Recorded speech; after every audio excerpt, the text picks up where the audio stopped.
Bienvenue sur ce nouveau module de la méthode PAIR, un module centré sur la prise de conscience. Je vous invite à prendre des notes, à faire pause sur la vidéo autant de fois que vous le souhaitez et à la revoir ultérieurement. Aujourd'hui, nous allons aborder le sujet qui pourrait se résumer par la question « Pourquoi réagir aujourd'hui? Pourquoi s'éduquer financièrement aujourd'hui ?» Nous verrons en fait qu'aujourd'hui, on assiste à beaucoup de bouleversements économiques autour d'un environnement financier en pleine ébullition et malheureusement avec le développement croissant d'arnaques financières. Commençons par les bouleversements économiques. Après avoir fait quelques constats, on va ensemble dégager le positionnement futur que tout ménage devrait avoir sur la consommation, de même que sur l'épargne. Quelques rappels économiques pour bien planter le décor de tout ce qu'on verra. Les ménages français perçoivent généralement deux types de revenus. Donc, des revenus d'activité liés à une activité professionnelle qui peut être un salariat dans une entreprise, un fonctionnariat dans une administration, des revenus issus de l'exploitation d'une entreprise, etc. Ces revenus sont complétés de revenus de transfert, qu'on récupère par rapport aux aides versées par l'État, exemple, aide de la CAF. Ces deux typologies de revenus sont affectées à trois grandes fonctions, donc de la consommation jusqu'à 85% du revenu. Donc, quand un ménage perçoit 100 €, il y a 85 € plutôt qui sont affectés à la consommation. Le reste va vers de l'épargne avec une quote-part d'épargne financière qui va jusqu'à 5%, une quote-part d'épargne immobilière qui va jusqu'à 10%. Notons enfin que l'épargne financière est essentiellement une épargne non risquée à concurrence de 2 tiers contre une épargne risquée à concurrence d'1 tiers.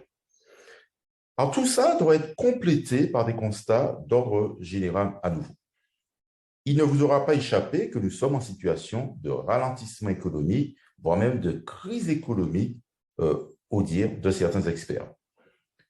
Cette situation économique est assombrie par une situation sanitaire avec tous les ravages causés par cette fameuse crise du Covid.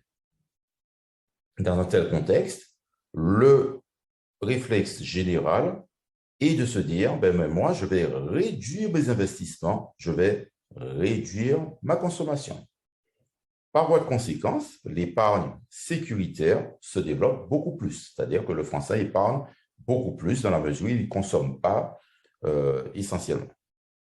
Alors, ce qui n'est pas contre dommage, c'est que le pessimisme se développe et on sait que les Français sont souvent pessimistes dès que tout va mal et ce pessimisme n'est pas de nature à permettre de prendre de bonnes décisions financières. On a déjà parlé du taux de consommation de l'ordre de 85%. Alors, je le redis ici pour montrer quand même un peu son importance en France. Et puis, ne perdons pas de vue que les revenus ne sont pas extensibles à souhait lorsqu'ils sont limités aux possibilités du système. Si je suis salarié, mon revenu est lié et limité à ce que mon employeur est en capacité de me donner. Regardons encore quelques chiffres pour bien planter le décor. Deux chiffres vont nous intéresser, là où j'ai bien entouré, et qui vont nous montrer l'évolution de certaines données économiques sur 3 ans, 2018, 2019 et 2020.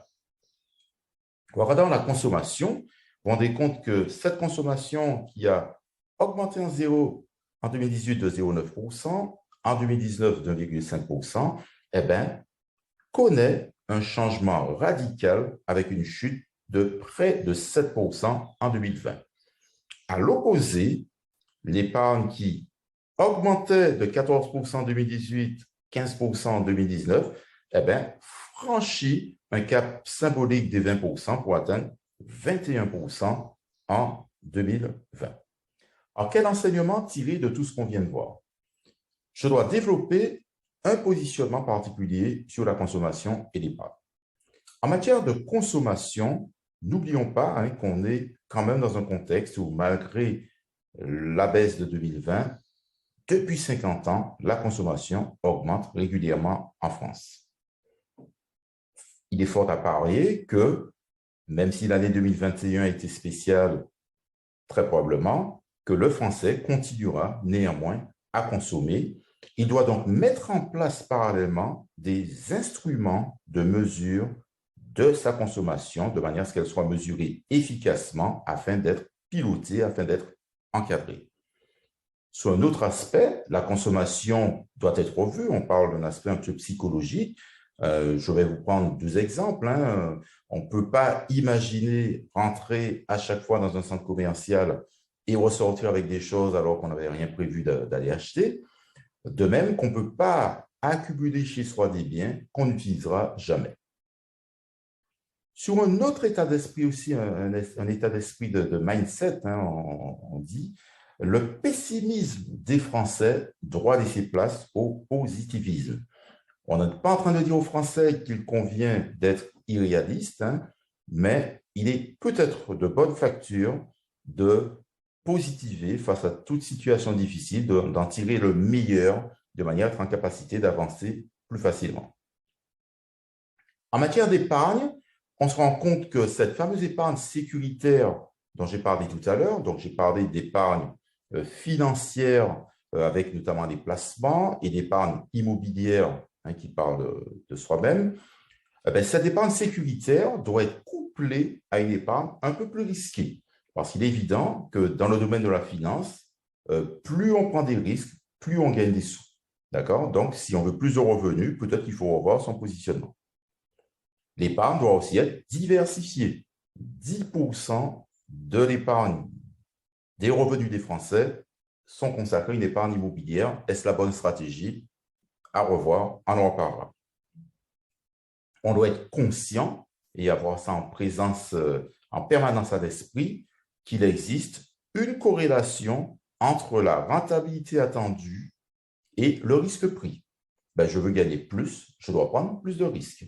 Je veux prendre moins de risques, je dois rester sur de l'épargne style livret A à 0,5%. Mais là aussi, on en reparlera. Comme pour la consommation, le pessimisme doit laisser place au positivisme et l'épargne doit être mesurée efficacement afin d'être contrôlée.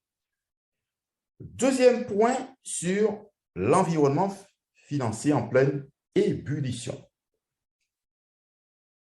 Il ne vous aura pas échappé que 2018 et 2019 ont été des années relativement charnières dans la vie économique des entreprises, mais aussi des ménages, avec une crise financière sans précédent. Cette crise a créé un environnement financier en permanente évolution, les acteurs économiques cherchant des solutions de manière à pouvoir s'en sortir chacun en fonction de leur centre d'intérêt respectif. L'environnement financier évolue, donc il est forcément instable, et notamment les marchés financiers sont instables parce qu'il se développe sur ces marchés financiers de plus en plus de mécanismes nécessitant de la connaissance et nécessitant effectivement un savoir-faire suffisant de manière à bien les cerner et à voir quelles décisions prendre. On n'a pas forcément une bonne psychologie face à l'investissement, face à tout ce qui est lié au domaine financier. Donc ça, on devra faire un effort pour faire évoluer notre psychologie vers des modes de pensée plus positifs financièrement. Quelques derniers points. N'oublions pas en fait qu'il existe une règle des 100 000 euros. Donc, nos fonds bancaires ne sont garantis que jusqu'à 100 000 euros.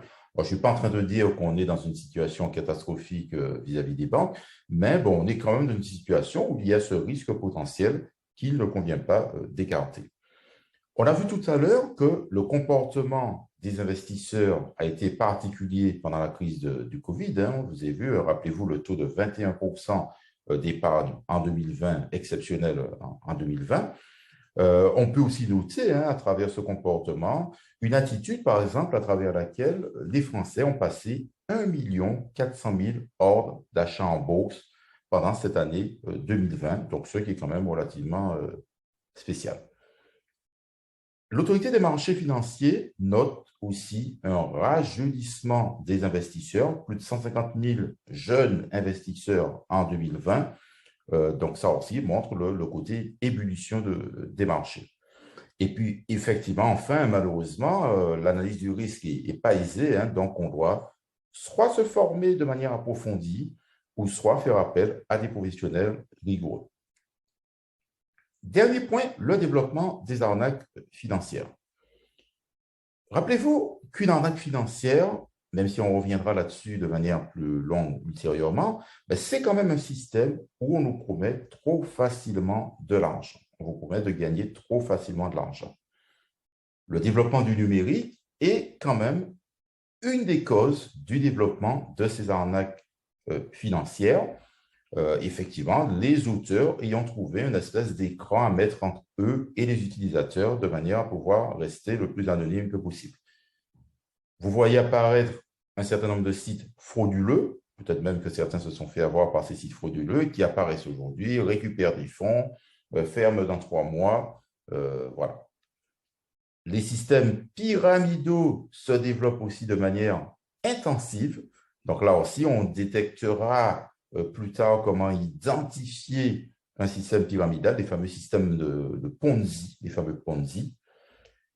Les placements alternatifs ne sont pas en reste, hein, puisque aujourd'hui, un certain nombre de Français sortent de la sphère financière pour aller sur l'investissement relatif à des biens. Je pense par exemple aux œuvres d'art, à l'or, à l'argent ou à tout type d'éléments comme ça, mais sans être de vrais spécialistes des matières. Hein. Par exemple, moi, je n'irai pas acheter un tableau parce que je n'y connais rien en art.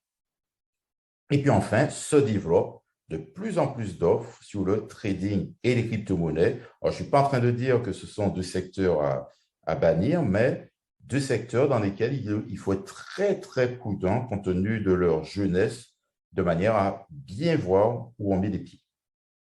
Alors, comment se protéger un peu des arnaques financières? En tous les cas, comment mettre le maximum de chances de notre côté?